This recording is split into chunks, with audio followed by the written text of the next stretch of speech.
بسم الله الرحمن الرحيم. ألف لام ميم را. تلك آيات الكتاب والذي أنزل إليك من ربك الحق ولكن أكثر الناس لا يؤمنون. الله الذي رفع السماوات بغير عمد ترونها ثم استوى على العرش وسخر الشمس والقمر كل يجري لأجل مسمى يدبر الأمر يفصل الآيات لعلكم بلقاء ربكم توقنون. وهو الذي مد الأرض وجعل فيها رواسي وأنهارا ومن كل الثمرات جعل فيها زوجين اثنين يغشي الليل النهار إن في ذلك لآيات لقوم يتفكرون. وفي الأرض قطع متجاورات وجنات من أعناب وزرع ونخيل صنوان وغير صنوان يسقى بماء واحد ونفضل بعضها على بعض في الأكل إن في ذلك لآيات لقوم يعقلون. وإن تعجب فعجب قولهم أئذا كنا ترابا أئنا لفي خلق جديد أولئك الذين كفروا بربهم وأولئك الأغلال في أعناقهم وأولئك أصحاب النار هم فيها خالدون. ويستعجلونك بالسيئة قبل الحسنة وقد خلت من قبلهم المثلات وإن ربك لذو مغفرة للناس على ظلمهم وإن ربك لشديد العقاب. ويقول الذين كفروا لولا أنزل عليه آية من ربه إنما أنت منذر ولكل قوم هاد الله يعلم ما تحمل كل أنثى وما تغيض الأرحام وما تزداد وكل شيء عنده بمقدار.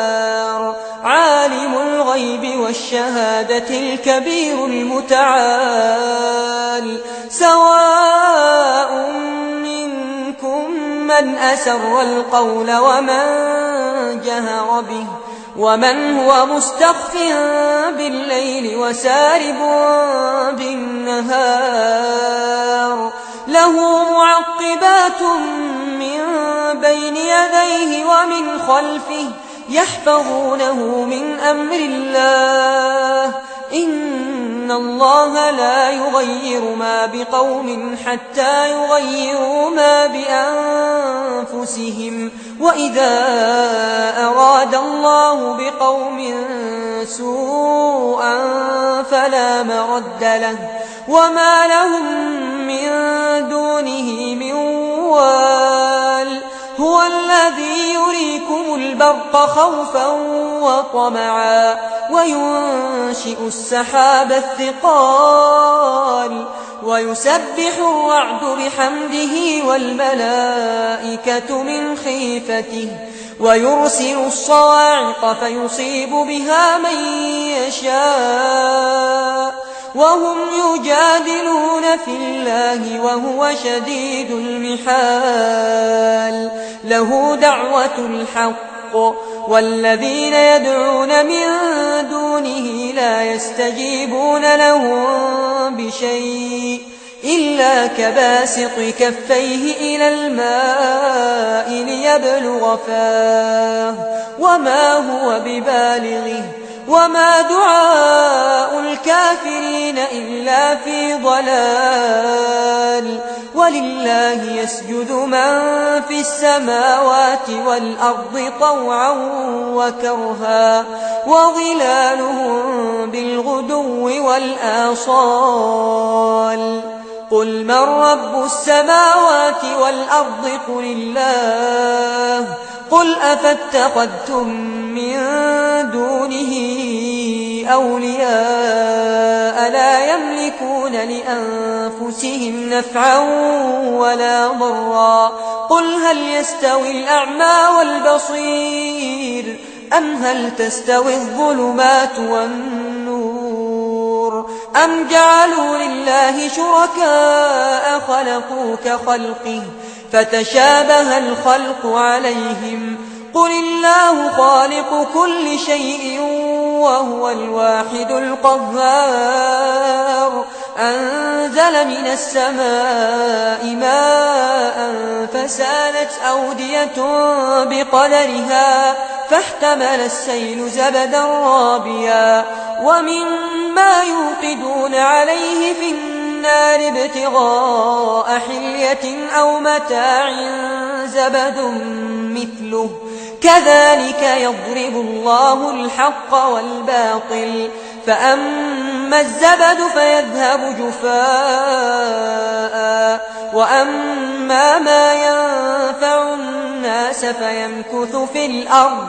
كذلك يضرب الله الأمثال للذين استجابوا لربهم الحسنى والذين لم يستجيبوا له لو أن لهم ما في الأرض جميعا ومثله معه لافتدوا به أولئك لهم سوء الحساب ومأواهم جهنم وبئس المهاد أفمن يعلم أنما أنزل إليك من ربك الحق كمن هو أعمى إنما يتذكر أولو الألباب الذين يوفون بعهد الله ولا ينقضون الميثاق والذين يصلون ما أمر الله به أن يوصل ويخشون ربهم ويخافون سوء الحساب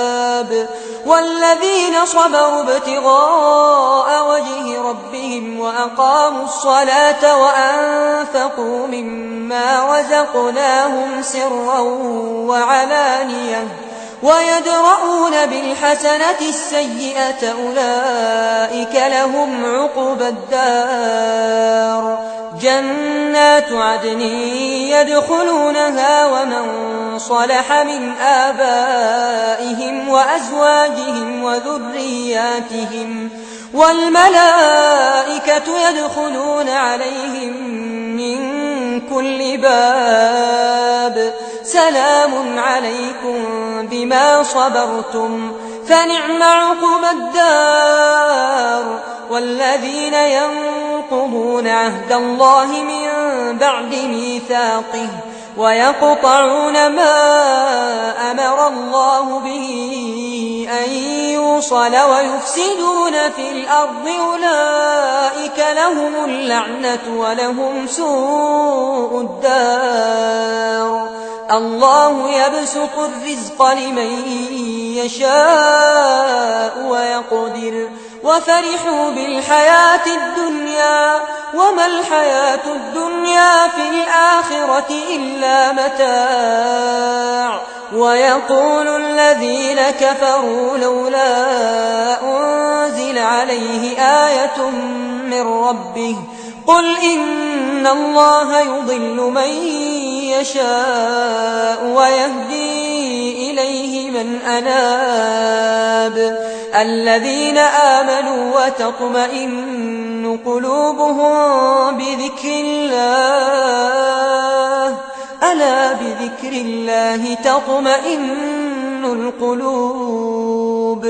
الذين آمنوا وعملوا الصالحات طوبى لهم وحسن مآب كذلك أرسلناك في أمة قد خلت من قبلها لتتلو عليهم الذي أوحينا إليك وهم يكفرون بالرحمن قل هو ربي لا إله إلا هو عليه توكلت وإليه متاب ولو أن قرآنا سيرت به الجبال أو قطعت به الأرض أو كلم به الموتى بل لله الأمر جميعا أفلم ييأس الذين آمنوا أن لو يشاء الله لهدى الناس جميعا ولا يزال الذين كفروا تصيبهم بما صنعوا قارعة أو تحل قريبا من دارهم حتى يأتي وعد الله إن الله لا يخلف الميعاد ولقد استهزئ برسل من قبلك فأمليت للذين كفروا ثم أخذتهم فكيف كان عقاب أفمن هو قائم على كل نفس بما كسبت وجعلوا لله شركاء قل سموهم أم تنبئونه بما لا يعلم في الأرض أم بظاهر من القول بل زين للذين كفروا مكرهم وصدوا عن السبيل ومن يضلل الله فما له من هاد لهم عذاب في الحياة الدنيا ولعذاب الآخرة أشق وما لهم من الله من واق مثل الجنة التي وعد المتقون تجري من تحتها الأنهار أكلها دائم وظلها تلك عقبى الذين اتقوا وعقبى الكافرين النار والذين آتيناهم الكتاب يفرحون بما أنزل إليك ومن الأحزاب من ينكر بعضه قل إنما أمرت أن أعبد الله ولا أشرك به إليه أدعو وإليه مآب وكذلك أنزلناه حكما عربيا ولئن اتبعت أهواءهم بعدما جاءك من العلم ما لك من الله من ولي ولا واق ولقد أرسلنا رسلا من قبلك وجعلنا لهم أزواجا وذرية وما كان لرسول أن يأتي بآية إلا بإذن الله لكل أجل كتاب يمحو الله ما يشاء ويثبت وعنده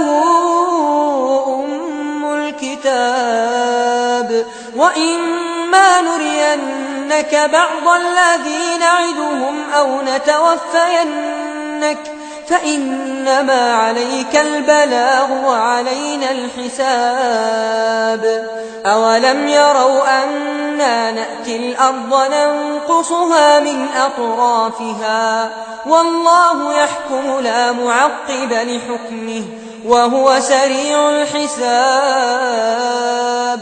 وقد مكر الذين من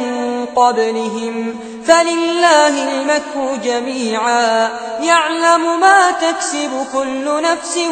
وسيعلم الكفار لمن عقبى الدار ويقول الذين كفروا لست مرسلا قل كفى بالله شهيدا بيني وبينكم ومن عنده علم الكتاب. بسم الله الرحمن الرحيم. ألف لام را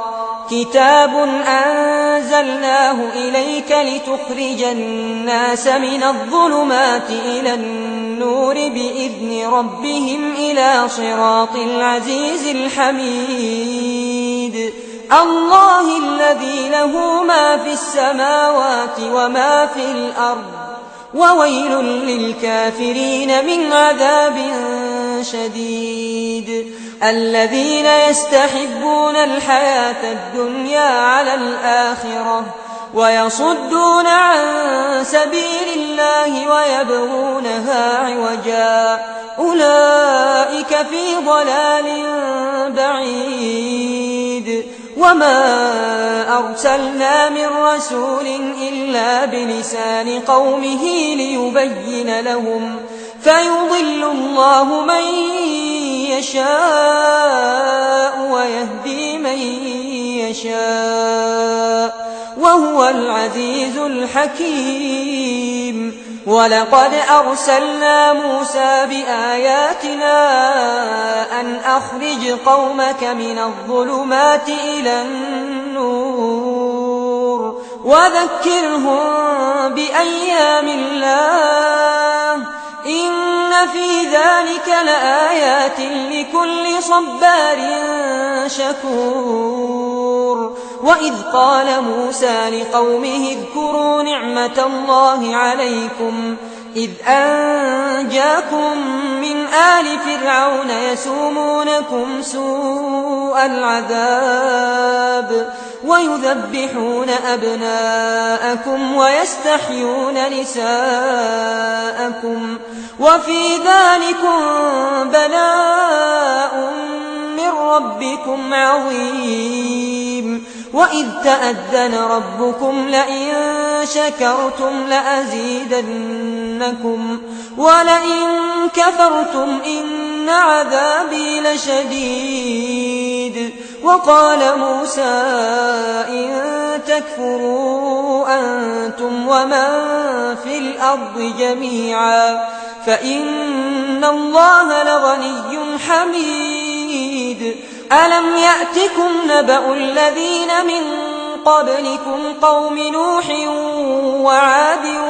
وثمود والذين من بعدهم لا يعلمهم إلا الله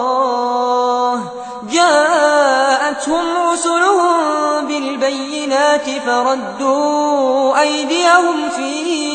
أفواههم وقالوا إنا كفرنا بما أرسلتم به وإنا لفي شك مما تدعوننا إليه مريب. قالت رسلهم أفي الله شك فاطر السماوات والأرض يدعوكم ليغفر لكم من ذنوبكم ويؤخركم إلى أجل مسمى قالوا إن أنتم إلا بشر مثلنا تريدون أن تصدونا عما كان يعبد آباؤنا فأتونا بسلطان مبين. قالت لهم رسلهم إن نحن إلا بشر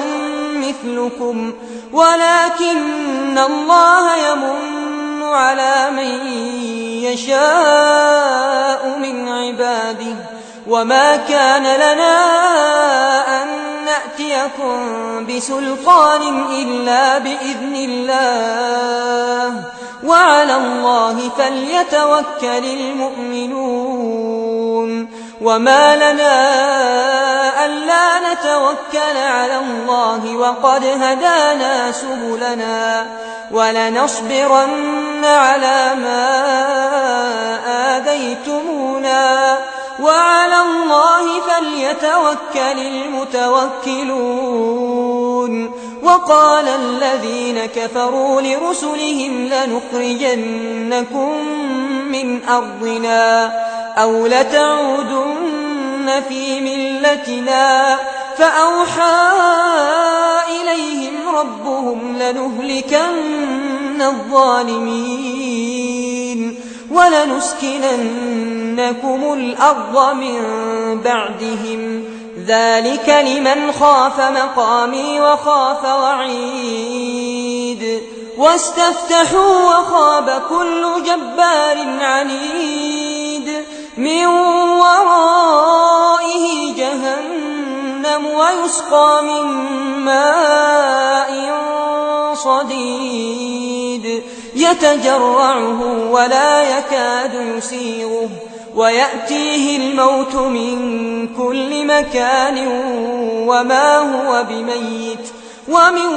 ورائه عذاب غليظ. مثل الذين كفروا بربهم أعمالهم كرماد اشتدت به الريح في يوم عاصف لا يقدرون مما كسبوا على شيء ذلك هو الضلال البعيد. ألم تر أن الله خلق السماوات والأرض بالحق إن يشأ يذهبكم ويأت بخلق جديد وما ذلك على الله بعزيز. وبرزوا لله جميعا فقال الضعفاء للذين استكبروا إنا كنا لكم تبعا فهل أنتم مغنون عنا من عذاب الله من شيء قالوا لو هدانا الله لهديناكم سواء علينا أجزعنا أم صبرنا ما لنا من محيص. وقال الشيطان لما قضي الأمر إن الله وعدكم وعد الحق ووعدتكم فأخلفتكم وما كان لي عليكم من سلطان إلا أن دعوتكم فاستجبتم لي فلا تلوموني ولوموا أنفسكم ما أنا بمصرخكم وما أنتم بمصرخي إني كفرت بما أشركتمون من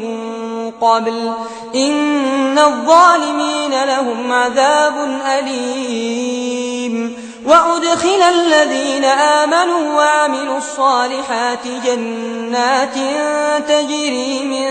تحتها الأنهار خالدين فيها بإذن ربهم تحيتهم فيها سلام. ألم تر كيف ضرب الله مثلا كلمة طيبة كشجرة طيبة أصلها ثابت وفرعها في السماء تؤتي أكلها كل حين بإذن ربها ويضرب الله الأمثال للناس لعلهم يتذكرون. ومثل كلمة خبيثة كشجرة خبيثة اجتثت من فوق الأرض ما لها من قرار يثبت الله الذين آمنوا بالقول الثابت في الحياة الدنيا وفي الآخرة ويضل الله الظالمين ويفعل الله ما يشاء. ألم تر إلى الذين بدلوا نعمة الله كفرا وأحلوا قومهم دار البوار جهنم يصلونها وبئس القرار. وجعلوا لله أندادا ليضلوا عن سبيله قل تمتعوا فإن مصيركم إلى النار قل لعبادي الذين آمنوا يقيموا الصلاة وينفقوا مما رزقناهم سرا وعلانية من قبل أن يأتي يوم لا بيع فيه ولا خلال الله الذي خلق السماوات والأرض وأنزل من السماء ماء فأخرج به من الثمرات رزقا لكم وسخر لكم الفلك لتجري في البحر بأمره وسخر لكم الأنهار وسخر لكم الشمس والقمر دائبين وسخر لكم الليل والنهار وآتاكم من كل ما سألتموه وإن تعدوا نعمة الله لا تحصوها إن الإنسان لظلوم كفار وإذ قال إبراهيم رب اجعل هذا البلد آمنا واجنبني وبني أن نعبد الأصنام رب إنهن أضللن كثيرا من الناس فمن تبعني فإنه مني ومن عصاني فإنك غفور رحيم ربنا إني أسكنت من ذريتي بواد غير ذي زرع عند بيتك المحرم ربنا ليقيموا الصلاة فاجعل أفئدة من الناس تهوي إليهم وارزقهم من الثمرات لعلهم يشكرون ربنا إنك تعلم ما نخفي وما نعلن وما يخفى على الله من شيء في الأرض ولا في السماء الحمد لله الذي وهب لي على الكبر إسماعيل وإسحاق إن ربي لسميع الدعاء رب اجعلني مقيم الصلاة ومن ذريتي ربنا وتقبل دعاء ربنا اغفر لي ولوالدي وللمؤمنين يوم يقوم الحساب ولا تحسبن الله غافلا عما يعمل الظالمون إنما يؤخرهم ليوم تشخص فيه الأبصار مهطعين مقنعي رؤوسهم لا يرتد إليهم طرفهم وأفئدتهم هواء وأنذر الناس يوم يأتيهم العذاب فيقول الذين ظلموا ربنا أخرنا إلى أجل قريب نجب دعوتك ونتبع الرسل أولم تكونوا أقسمتم من قبل ما لكم من زوال وسكنتم في مساكن الذين ظلموا أنفسهم وتبين لكم كيف فعلنا بهم وضربنا لكم الأمثال وقد مكروا مكرهم وعند الله مكرهم وإن كان مكرهم لتزول منه الجبال فلا تحسبن الله مخلف وعده رسله إن الله عزيز ذو انتقام يوم تبدل الأرض غير الأرض والسماوات وبرزوا لله الواحد القهار وترى المجرمين يومئذ مقرنين في الأصفاد سرابيلهم من قطران وتغشى وجوههم النار ليجزي الله كل نفس ما كسبت إن الله سريع الحساب هذا بلاغ للناس ولينذروا به وليعلموا أنما هو إله واحد وليذكر أولو الألباب بسم الله الرحمن الرحيم ألف لام را تلك آيات الكتاب وقرآن مبين ربما يود الذين كفروا لو كانوا مسلمين ذرهم يأكلوا ويتمتعوا ويلههم الأمل فسوف يعلمون وما أهلكنا من قرية إلا ولها كتاب معلوم ما تسبق من أمة أجلها وما يستأخرون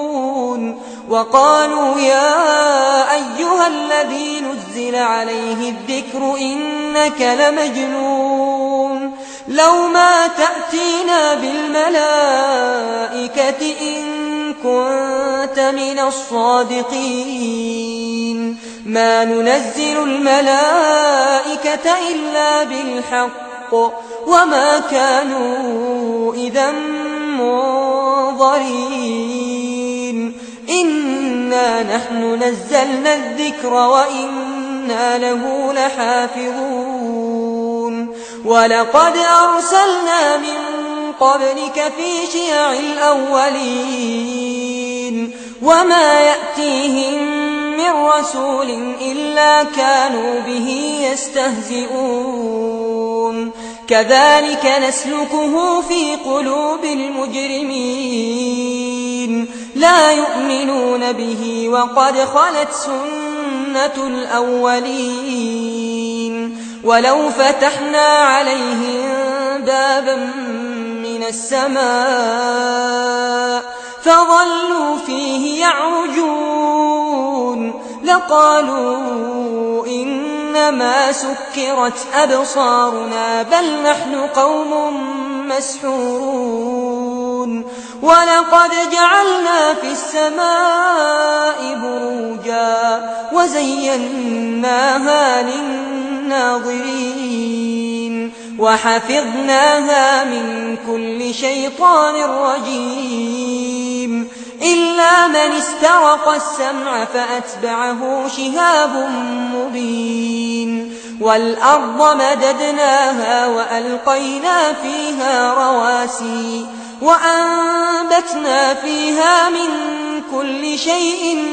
موزون وجعلنا لكم فيها معايش ومن لستم له برازقين وإن من شيء إلا عندنا خزائنه وما ننزله إلا بقدر معلوم وأرسلنا الرياح لواقح فأنزلنا من السماء ماء فأسقيناكموه وما أنتم له بخازنين وإنا لنحن نحيي ونميت ونحن الوارثون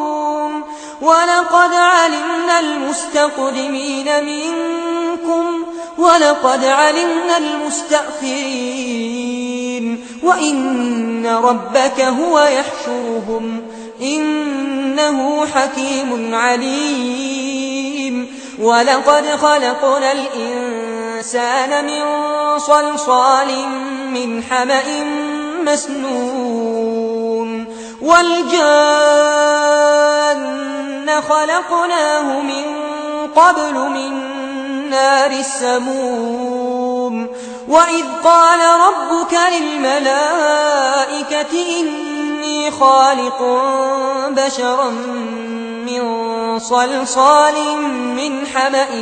مسنون فإذا سويته ونفخت فيه من روحي فقعوا له ساجدين فسجد الملائكة كلهم أجمعون إلا إبليس أبى أن يكون مع الساجدين قال يا إبليس ما لك ألا تكون مع الساجدين قال لم أكن لأسجد لبشر خلقته من صلصال من حمأ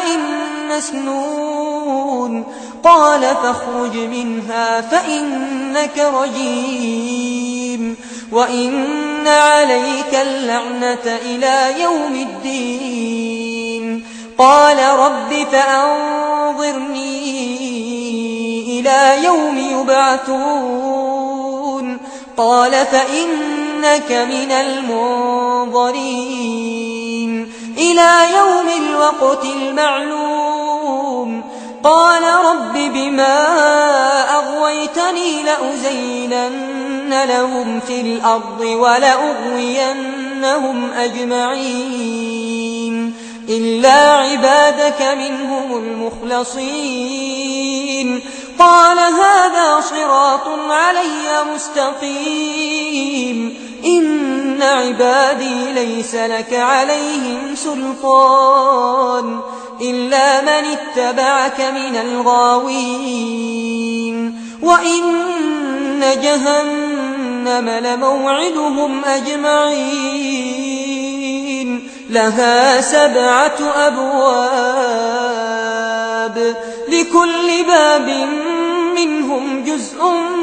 مقسوم إن المتقين في جنات وعيون ادخلوها بسلام آمنين ونزعنا ما في صدورهم من غل إخوانا على سرر متقابلين لا يمسهم فيها نصب وما هم منها بمخرجين نبئ عبادي أني أنا الغفور الرحيم وأن عذابي هو العذاب الأليم ونبئهم عن ضيف إبراهيم إذ دخلوا عليه فقالوا سلاما قال إنا منكم وجلون قالوا لا توجل إنا نبشرك بغلام عليم قال أبشرتموني على أن مسني الكبر فبم تبشرون قالوا بشرناك بالحق فلا تكن من القانطين قال ومن يقنط من رحمة ربه إلا الضالون قال فما خطبكم أيها المرسلون قالوا إنا أرسلنا إلى قوم مجرمين إلا آل لوط إنا لمنجوهم أجمعين إلا امرأته قدرنا إنها لمن الغابرين فلما جاء آل لوط المرسلون قال إنكم قوم منكرون قالوا بل جئناك بما كانوا فيه يمترون وأتيناك بالحق وإنا لصادقون فأسر بأهلك بقطع من الليل واتبع أدبارهم ولا يلتفت منكم أحد وامضوا حيث تؤمرون وقضينا إليه ذلك الأمر أن دابر هؤلاء مقطوع مصبحين وجاء أهل المدينة يستبشرون قال إن هؤلاء ضيفي فلا تفضحون واتقوا الله ولا تخزون قالوا أولم ننهك عن العالمين قال هؤلاء بناتي كنتم فاعلين لعمرك إنهم لفي سكرتهم يعمهون فأخذتهم الصيحة مشرقين فجعلنا عاليها سافلها وأمطرنا عليهم حجارة من سجيل إن في ذلك لآيات للمتوسمين وإنها لبسبيل مقيم إن في ذلك لآية للمؤمنين وإن كان أصحاب الأيكة لظالمين فانتقمنا منهم وإنهما لبإمام مبين ولقد كذب أصحاب الحجر المرسلين وآتيناهم آياتنا فكانوا عنها معرضين وكانوا ينحتون من الجبال بيوتا آمنين فأخذتهم الصيحة مصبحين فما أغنى عنهم ما كانوا يكسبون وما خلقنا السماوات والأرض وما بينهما إلا بالحق وإن الساعة لآتية فاصفح الصفح الجميل إن ربك هو الخلاق العليم ولقد آتيناك 7 من المثاني والقرآن العظيم لا تمدن عينيك إلى ما متعنا به أزواجا منهم ولا تحزن عليهم واخفض جناحك للمؤمنين وقل إني أنا النذير المبين كما أنزلنا على المقتسمين الذين جعلوا القرآن عضين فوربك لنسألنهم أجمعين عما كانوا يعملون فاصدع بما تؤمر وأعرض عن المشركين إنا كفيناك المستهزئين الذين يجعلون مع الله إلها آخر فسوف يعلمون ولقد نعلم أنك يضيق صدرك بما يقولون فسبح بحمد ربك وكن من الساجدين واعبد ربك حتى يأتيك اليقين